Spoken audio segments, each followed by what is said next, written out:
Hi there. Thousands of leaseholders are now trapped in properties that they can't sell, they can't get mortgages on, and will be costing them tens of thousands of pounds over the next few years. Now, this relates back to the Grenfell Tower disaster, where a building burned down because of unsafe cladding on the outside walls. And now hundreds of thousands of buildings literally have now been deemed to be unsafe due to this cladding. They're mostly high-rise blocks, but there are some smaller blocks as well. And some flat owners have been told that their properties will not be saleable for another 10 years. Now, since this disaster, the government have been trying to sort this out.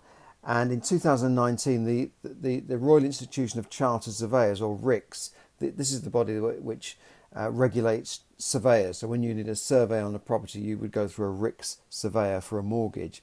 Now they brought out a system where they're giving flat owners, or the blocks of the flats, a certificate called an EWS1 form as a way of grading the safety of the tower with this cladding. Now the grading certificate was intended for buildings over 18 metres, but now the government changed the regulations, and mortgage companies want all buildings, even the buildings less than 18 metres in height, to have this certificate before they will grant a mortgage on them. Now it's estimated that 300,000 buildings are affected by this, and they might need this EWS1 form certificate before they would be considered to be mortgageable. However, there are only 300 inspectors able to carry out these in-depth surveys, and that's going to create a huge backlog. So 300 inspectors trying to inspect 300,000 buildings. That's 1,000 per inspector. And how long will that take? And that means they've got to go and inspect them, type out the report. I mean, they're not going to be able to do one of these a day, are they? Each report could take days, if not weeks, to come back. So this is why it could take years before these buildings are unsafe. Now, the cost of these inspections apparently is a minimum of £40,000. £40,000 to go and inspect a building. That seems to me like a complete rip-off, and exploiting the situation of people that have got no other choice. You can only get the certificate from one body, and they're going to charge £40,000 minimum per building, and the other problem is that this inspection can only be requested by the freeholders of the building, who don't even want to do it because they say it's not a legal requirement. And the cost of this, who's going to pay for this? Of course, the leaseholders will be paying for this certificate. So if you're in a building, there's 100 leaseholders in that building, whatever, they'll divide it up between each building. But some people have already had to pay out up to £16,000 for these certificates. So even if the building has had the cladding removed, you would still need the certificate to say it is safe. So the whole system is a bit of a joke, really, and it's really going to cost leaseholders tens of thousands of pounds to get the work done, to get the certificate, and while this is going on, many leaseholders have had to pay out up to £400 a month per leaseholder, per flat, to have this sort of watch people watching the flats in case there was a fire. One owner said that the Yorkshire Fire Service marched in on the building and said they're going to close the building down unless they have a 24-hour watch system. So now they're having to pay hundreds of pounds a month. Now these are the same people that deemed that these buildings were safe. They carried out fire inspections on buildings like Grenfell Tower and said, yep, they're safe, no problems.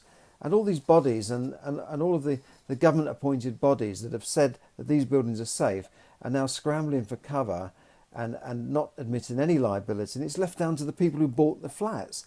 So many young people have bought flats, including shared ownership flats, and got mortgages on them, and now they're trapped in those flats, and the cost is going to have to be borne by them, even though they don't even own the building. They're just a leaseholder in the building. So something has got to be done. Now, there's a charity called Leasehold Knowledge Charity, and I've used this charity, when I had a massive dispute with a freeholder, and they were, fairly helpful, although I had to just in the end get a barrister to sort it out. Now they apparently support leaseholders, and they told LBC News that these flats are largely unsaleable because the mortgage lenders want to know that they are safe, and the more sites can demonstrate this, and there's so many of these sites that can't demonstrate this because it's going to take years to get round to inspecting all of these buildings. So you've got now nearly 1 million people living in blocks of flats which are higher than 18 metres, and those are just the ones higher than 18 metres, which are affected by these cladding crises. So it is a bit of a scandal. And as I said, even if they pay for the work to be done and get the cladding removed, the properties are unmortgageable without the EWS1 certificate. So I think it's a bit of a scandal. And actually buying a leasehold property is fraught with difficulties. It's a legal minefield, buying a leasehold property, and I'll tell you that. Now, a lot of people, when I said this before, I published this article over a year ago, a lot of people attacked me saying you're talking rubbish, but it actually is true. They're even, if you go on the Leasehold Knowledge charity website, you'll see stories of scams that have been going on with ground rent hikes, and this can happen when you extend a lease. There's all sorts of problems when you want to extend a lease with the freeholders. They then bring in new clauses, new ground rent charges, new service charges, which so you've got an old lease where the ground rent might have been £50 a year, but when you want to extend that lease, they'll give you another 90 years extension, but then they jack up the ground rent charges. And one freeholder even then put in a clause where the ground rent would double every 10 years and then backdated the lease extension to 1961, so that immediately, with the doubling up of the £250 annual ground rent, people were saddled with an £8,000 bill because they said, well, we've backdated the lease extension to 1961, and therefore the doubling up of ground rent kicks in. So the next year the people got an £8,000 ground rent bill. So it's a bit of a scandal, and some MPs have called for leasehold reform. I think the whole leasehold feudal corrupt system needs not only reform, it needs to be scrapped. This is one of the few countries in the world that has a leasehold system. Other countries have a share of freehold, and I would just avoid leaseholds like the plague unless you're a legal expert. And in that case where the scam was, even solicitors failed to spot this clause. So it is a nightmare. Did you know you could lose your lease? You could lose your property in a dispute with a freeholder. For instance, if you don't carry out work that needs to be carried out, if you don't pay your ground rent, you don't pay your service charges, your lease could be revoked, wiped out, gone.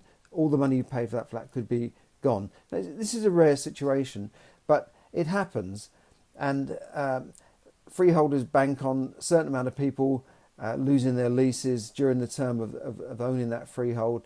It's a totally corrupt system. Also, if you get into a dispute with a freeholder, as I have done, they can say you're going to pay all the legal costs, and they can ride roughshod over you. Now, fortunately, I got a good barrister, but it cost me nearly £2,000, and I won the case, and I got my costs back. But that's a rare situation. Another judge on the day could have said, no, you've got to pay all these costs. The whole system is wrong. It's wrong.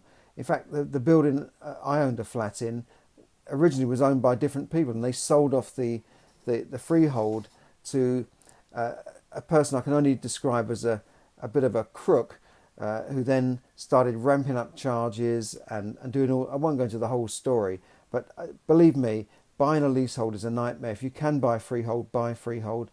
If you have to buy a flat because you can't afford a house, then try and buy a flat where you have a share of the freehold and you're in control of it, because otherwise you can get ripped off. And the charges also, when you buy a leasehold property, you've got ground rent. What is this ground rent for? It's all a load of crap. It's just some feudal system when properties are owned by the landed gentry, just to charge you. You've already bought the leasehold. You've got to pay a ground rent every year. It's a joke.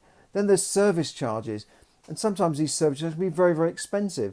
The service charges, which usually work out at least £100 a month for doing nothing, and then if there's any work to be carried out, then that's charged as extra. And then all the work carried out by these freeholders and by these management companies all seems to cost 10 times as much as you could get it done if you just called in a local person to get it done. Believe me, I've had terrible nightmares with leasehold properties in the past, so I avoid them like the plague now. If you have to buy a flat, buy a flat with a shared freehold, share of the freehold, so that you're in control. There's an old saying that you're only happy to the extent that you feel like your life is in control, and anybody who's in a leasehold flat is not in control. They might think they own something, but they own a bit of paper called a leasehold. It's just like a long rental agreement of 100 years. Now, a lot of people argue with me that's not quite true, but it is, because after 100 years, where does the property revert back to? It reverts back to the freeholder. So in that 100 years, if you don't extend that lease, then the property then reverts back to the freeholder.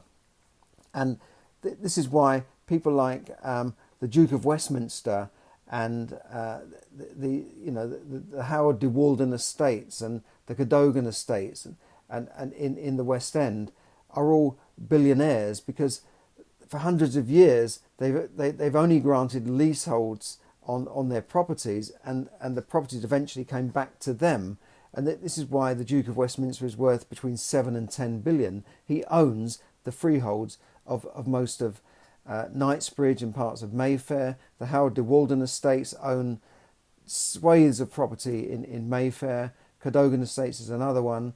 I'm not saying they're doing anything wrong. Good luck to them, but the system is wrong, and it dates back hundreds of years, and it should be reformed. So what I'm saying is, if you buy a leasehold flat with 99 years lease, then at the end of that 9-year lease, is that the flats go back to the freeholders. And I was at a property seminar once, and a property advisor, a property trainer said, you should never grant a lease more than 99-year lease. He said you're stupid if you give people a 150-year lease or a 125-year lease, because he knows that on a 99-year lease, every year of that lease goes by, then that lease becomes less valuable and his freehold becomes more valuable. In fact, if you've got a lease under 80 years, you've got another problem. That's another story, because it will cost you a lot more money to extend that lease, and your rights have been reduced. So if you own a leasehold flat, particularly with a shorter lease, take advice on how you would get that extended. And if you don't own a leasehold property and you want to buy a property, I would avoid leaseholds. Even these new builds, there's a scandal with new builds where they're charging extortionate amounts for ground rents, hundreds of pounds a year, doubling up every 10 years or doubling up even sooner.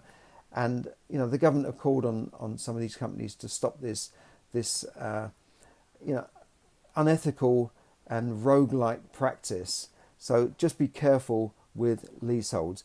Thanks for listening, and thanks for everyone who tuned in on Facebook Live and on my podcast, which you can find on iTunes, Money Tips Daily, and on my website, moneytipsdaily.com. Thanks for listening, and have a great evening. Bye for now.